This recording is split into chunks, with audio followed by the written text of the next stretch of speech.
numerologia sagrada e a magia do tempo. Eu vou explicar depois por causa do título. O que é o título? Conforme princípios da doutrina umbandista, Umbanda, os 7 reinos sagrados. É o que eu acabei de falar, né? Então o curso é feito em cima da nossa doutrina. Depois tem aqui, curso básico. Por que curso básico? Porque eu pretendo fazer uma segunda parte desse curso. Então esse curso vai ser uma introdução. E depois a gente vai abrir um segundo curso. Eu poderia chamar de avançado, vamos pensar assim, né? Na sequência desse aqui. Que nem eu fiz com a fitoenergética, né? Que eu dividi, fiz fitoenergética básica e depois fitoenergética avançada. Então a gente vai fazer a mesma coisa com esse curso. Entre parênteses, eu coloquei 7º grau, Abaré, Anga. Por que isso? Eu vou explicar hoje, para quem não conhece, né? Mas o nosso terreiro é um bando iniciático, ele tem graus de iniciação. São vários graus. Então esse curso foi classificado dentro do 7º grau. Esse curso era um curso que eu tinha que fazer para os abarés, é assim que nós dizemos aqui, né? Para aqueles sacerdotes, aqueles médiuns que estão no 7º grau. Já faz um certo tempo que eu estou querendo fazer isso, separar por grau. Só que tem poucas pessoas. Hoje aqui dentro tem duas. Né? Os outros não estão aqui. Teremos Matias, Luiz, Manuel, Beto, Terezinha e Vera, 6. Dos 6 tem 2. Então fica muito difícil, porque a pessoa tem compromisso, tem alguma outra coisa. Eles não podem vir, né? Tem alguma outra coisa, então fica difícil. Mas eu pedi orientação para os guias, como sempre faço em tudo que eu faço, né? Tudo que eu faço, eu sempre peço orientação para eles. Ela, não, faça o curso, não tem problema. Eu falei, mas é do 7º grau. Não tem problema porque quem já passou pelos graus vai ter o entendimento que precisa. Quem não está ainda no grau vai entender de acordo com o seu entendimento. Então não há problema. Tá? O bom da Umbanda esotérica, da Umbanda iniciática, não é esotérico, o nosso terreno não é de Umbanda esotérica, é Umbanda iniciática. O bom da Umbanda iniciática é que tem graus. Cada grau a pessoa recebe determinada orientação, determinado entendimento. Eu já vou falar sobre isso daqui a pouco. Então não há problema, a gente pode abrir o curso para todo mundo. Quem está no 7º grau vai entender de uma forma, quem está no 1º grau vai entender de outra, quem é o Abaguaçu vai entender de outra. Aqui não temos Abaguaçu hoje, né? Nenhum, então, também. Seria interessante também que os abaguaçus fizessem, tá bom? Outubro, né, nós estamos começando, é a nossa primeira aula, tá bom, gente? Então, vamos lá. O curso, eu dividi esse curso aqui em 3 partes, vamos dizer assim, né? A primeira parte, a gente vai falar um pouquinho dos 7 reinos sagrados, foi o que eu acabei de falar. É necessário, não tem escapatória. Todo curso eu preciso apresentar os reinos, né? E falar como é que nós entendemos a Umbanda. Né? O que é a Umbanda, como é que a gente entende a Umbanda, como é que a gente segue aqui no terreiro. A segunda parte do curso, a gente vai falar da numerologia setenária na Umbanda e na doutrina dos 7 reinos. Então, quando chegar lá, eu vou explicar alguma coisinha disso para vocês. Na terceira parte, a gente vai falar um pouquinho do que eu chamei de magia do tempo, que é a escolha da data certa, né? Entre parênteses, né? É você saber utilizar as vibrações dos orixás, o axé, a energia dos 7 reinos, para poder escolher o momento certo para, digamos, fazer determinadas coisas. Né? A Umbanda faz isso, a Umbanda em geral. Tem os dias certos para os orixás, para as coisas, né? E nós também temos aqui. Tá? Mas, então... Esse aqui é o roteiro do curso. Dentro de cada item, eu vou abrir com subitens, né? Tá certo?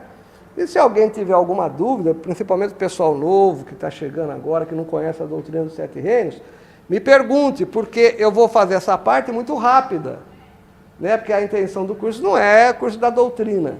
Nós temos um curso específico que é da doutrina dos 7 reinos sagrados, que está lá no EAD, e que eu já fiz aqui, esse ano eu fiz, ano que vem vamos fazer de novo, onde a gente fala o tempo inteiro só disso aqui.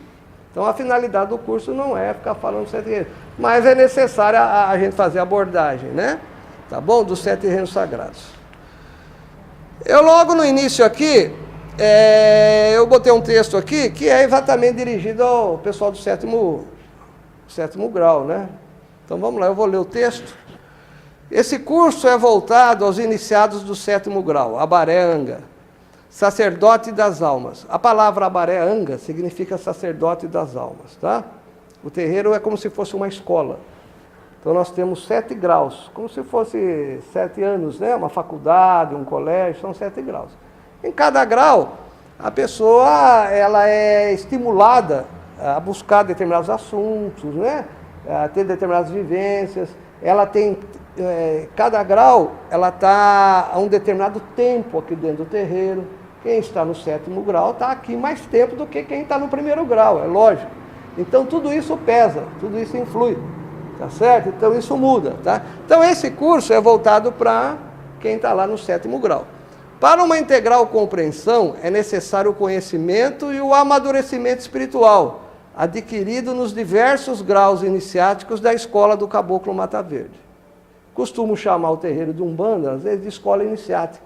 Eu gosto mais até de chamar de escola iniciática do que assim, um templo religioso. É um templo religioso, não há dúvida, né? A gente está aqui cultuando os orixás, entrando em contato com a espiritualidade, mas eu sinto dentro de mim, a orientação que os mentores, meus guias me passam, que é isso, que é uma escola mesmo, uma escola espiritual.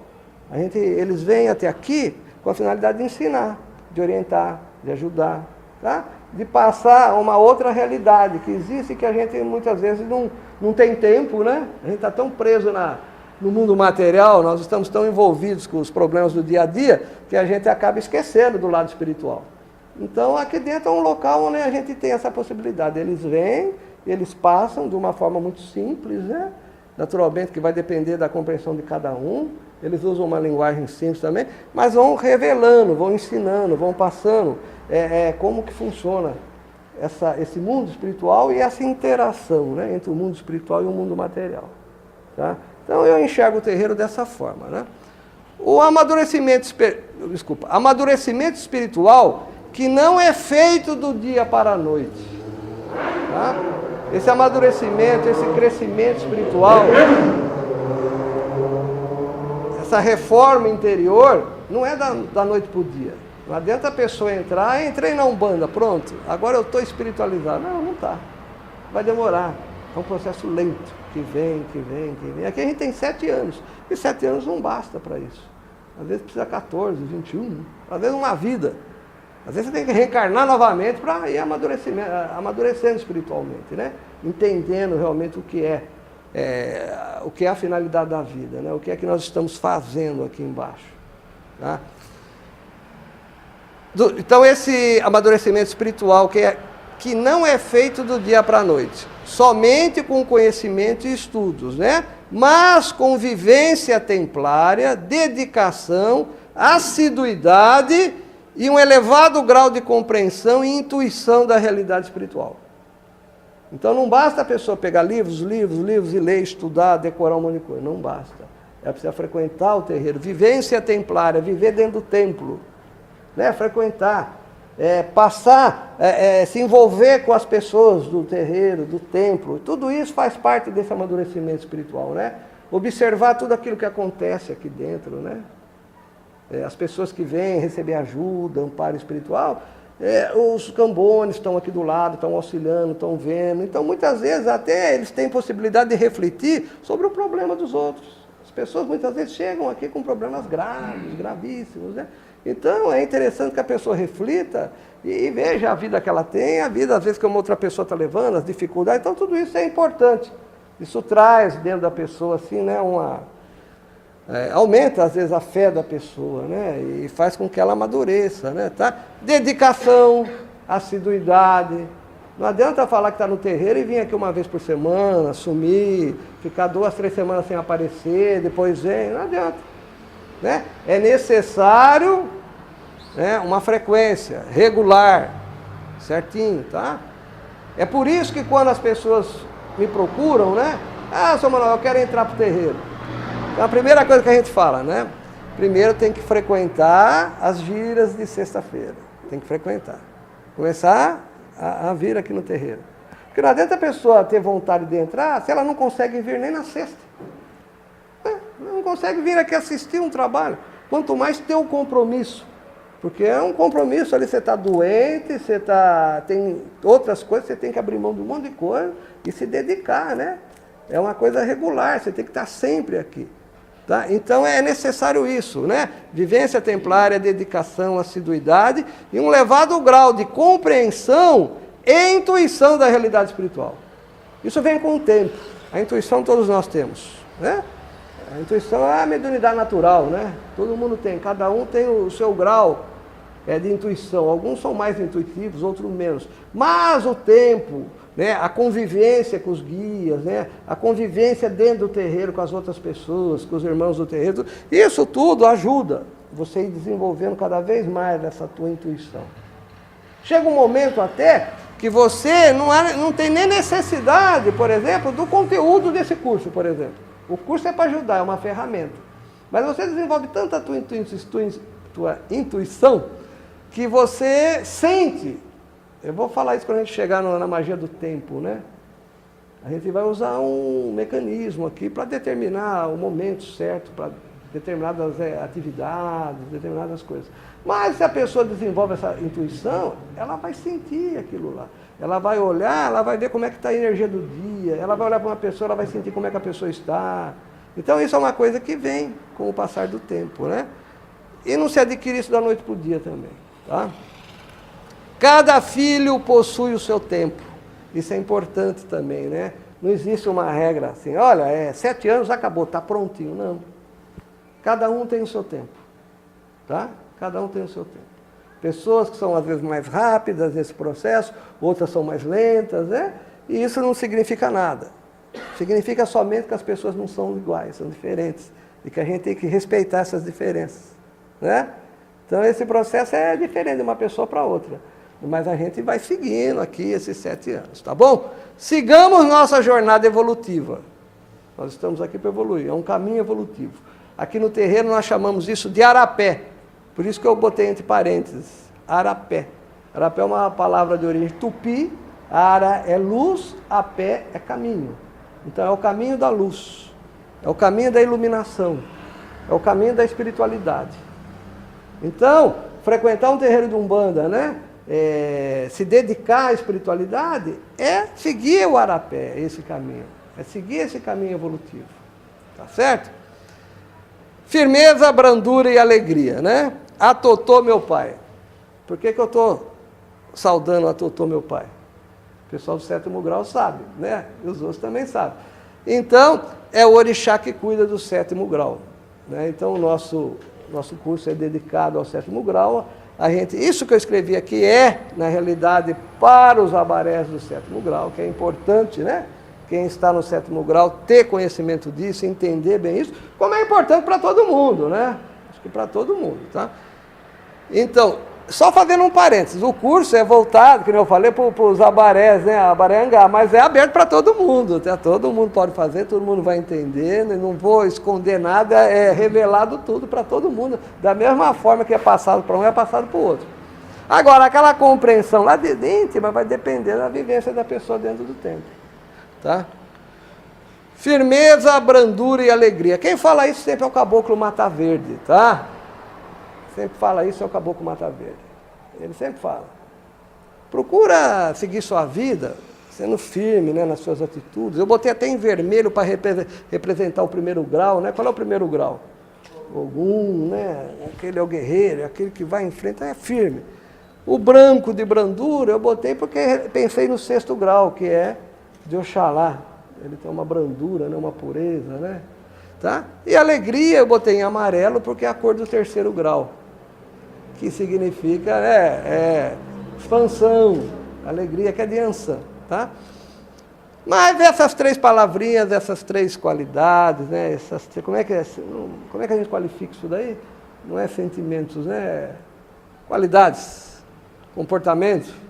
Isso aqui é muito importante, tá? É muito importante para que a gente possa sair bem sucedido no arapé, nesse caminho da espiritualidade, tá bom, gente? Então a gente não pode esquecer isso, e eu quis iniciar esse curso falando exatamente sobre isso daí, tá? Lembrando aos abarés, né, sobre isso daí. Eu também coloquei uma reflexão voltada ao 7º grau, tá? Ainda está no início do curso aqui, mas que serve para todos nós, né? Mas quem está no 7º grau tem obrigação de entender tudo isso que eu estou falando aqui, tá? Uma reflexãozinha. Então eu vou fazer uma leitura, tá bom?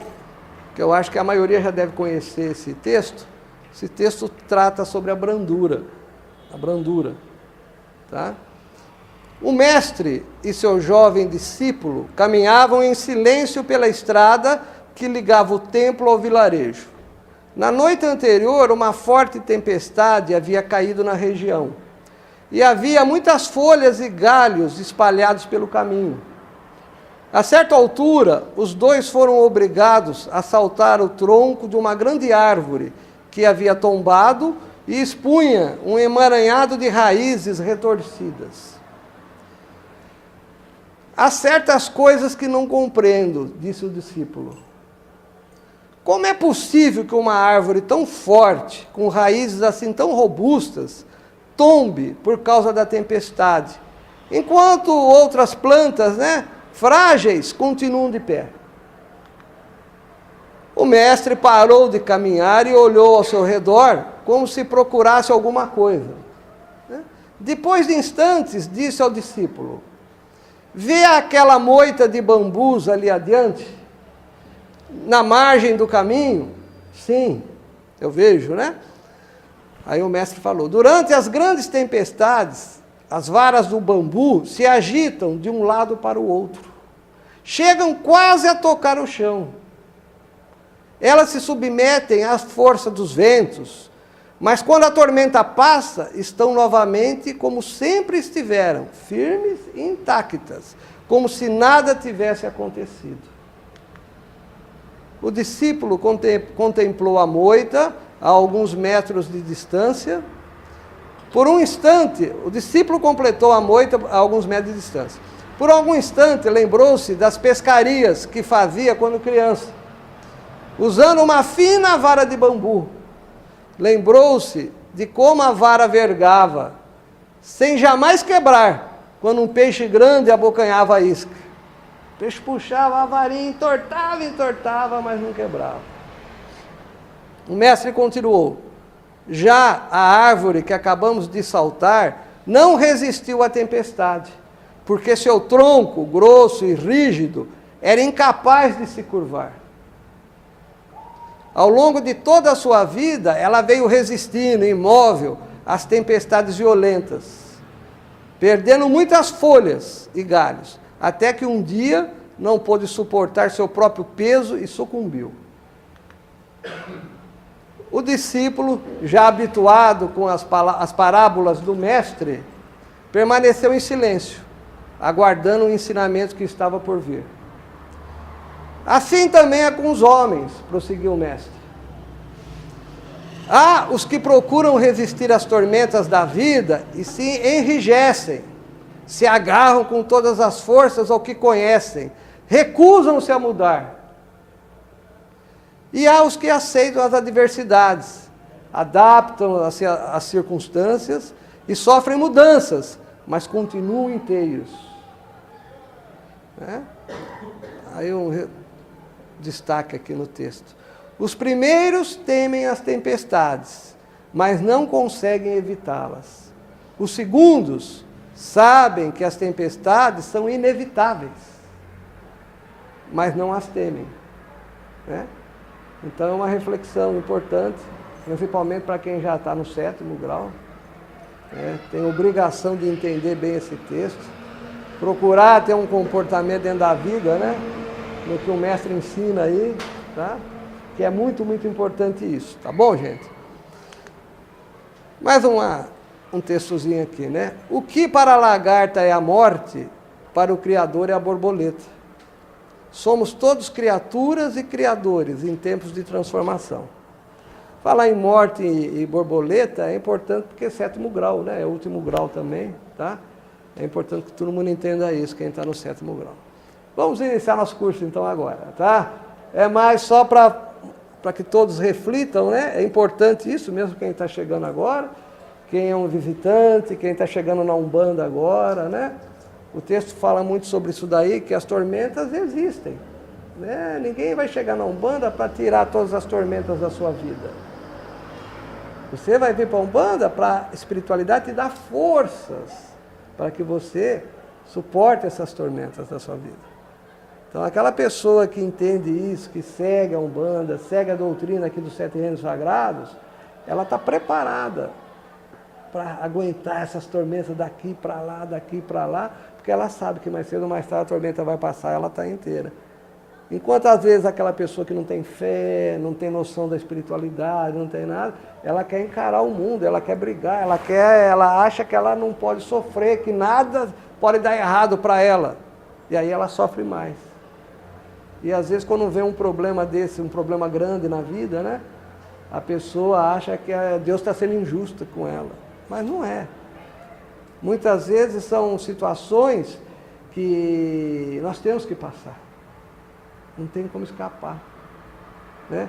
Então a Umbanda ajuda nesse sentido.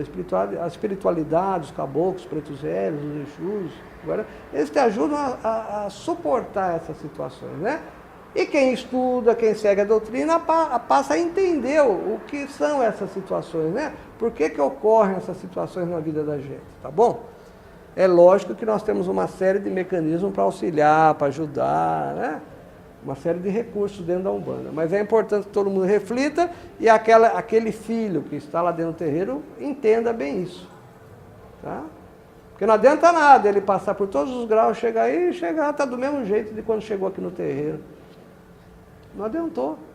Está com os mesmos preconceitos. O cara não muda de opinião. Aprendeu que lá fora tinha que fazer determinada coisa, entrou no terreiro, tem as doutrinas, tem as regras, os guias estão ensinando. Uma pessoa continua fazendo errado. Errado dentro da egrégora da casa. Então não pode. Né? Porque não vai adiantar nada. A tempestade vai vir e ele não vai conseguir suportar. Vai chegar uma hora que nem aquele carvalho, que nem aquela árvore grande lá. Vai perder as folhas, vai perder tudo e vai ser arrancado. E vai ser destruído. Enquanto se ele entender as noções que nós passamos aqui da doutrina dos 7 reinos sagrados, ele vai poder conviver com isso de uma forma mais tranquila, né? Mais sossegada. Esse ponto é o ponto do Caboclo Mata Verde, né? É o ponto que está em cima do Congá, tá? E é o ponto também do terreiro do Núcleo Mata Verde, tá? Para os novos, né? Tá? É uma estrela de 5 pontas, com 2 flechas cruzadas e com 3 estrelinhas embaixo.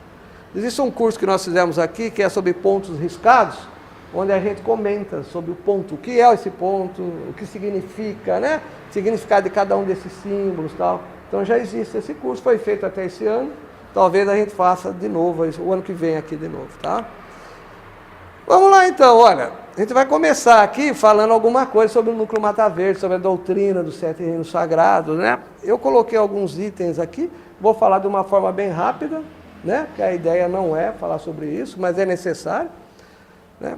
Diversidade de ritos umbandistas, a Umbanda iniciática, falar da Tenda Mirim um pouquinho, a doutrina do Núcleo Mata Verde, escola iniciática do Caboclo Mata Verde, os 7 graus iniciáticos, o caminho evolutivo Arapé.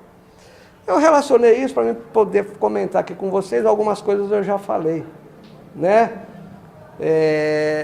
O que significa diversidade de ritos umbandistas? Significa o seguinte, que dentro da Umbanda, nem todos os terreiros são iguais. Cada terreiro tem a sua forma de trabalhar. Cada terreiro tem as suas regras, seus princípios, tem a sua doutrina. Tá? Isso muda de casa para casa, de terreiro para terreiro. Existem muitos tipos de ritos dentro da Umbanda. Tá? Então, o que acontece em determinado terreiro, lá pode ser perfeito. Para aquele terreiro, para aquela egrégora, para aquela energia, né? Para aquelas pessoas que trabalham lá, aquilo é perfeito. Em outro local, aquilo não significa nada. Absolutamente nada. Isso é importante que as pessoas entendam, né? Então a Umbanda tem essa característica. Existem pontos comuns que nós vamos encontrar em todos os terreiros.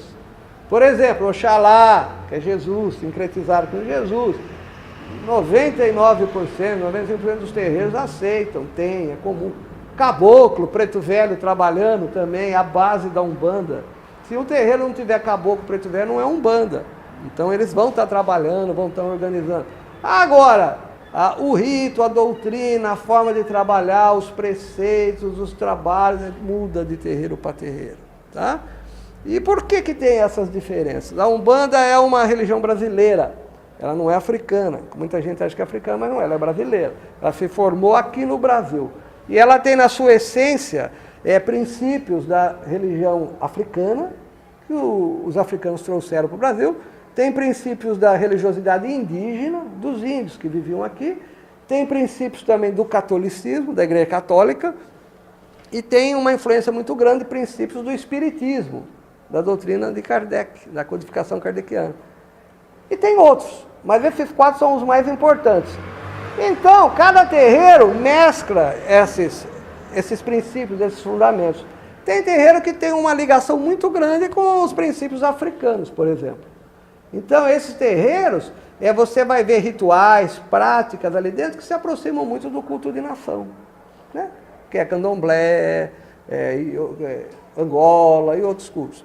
Tem terreiros que se aproximam mais da religiosidade indígena.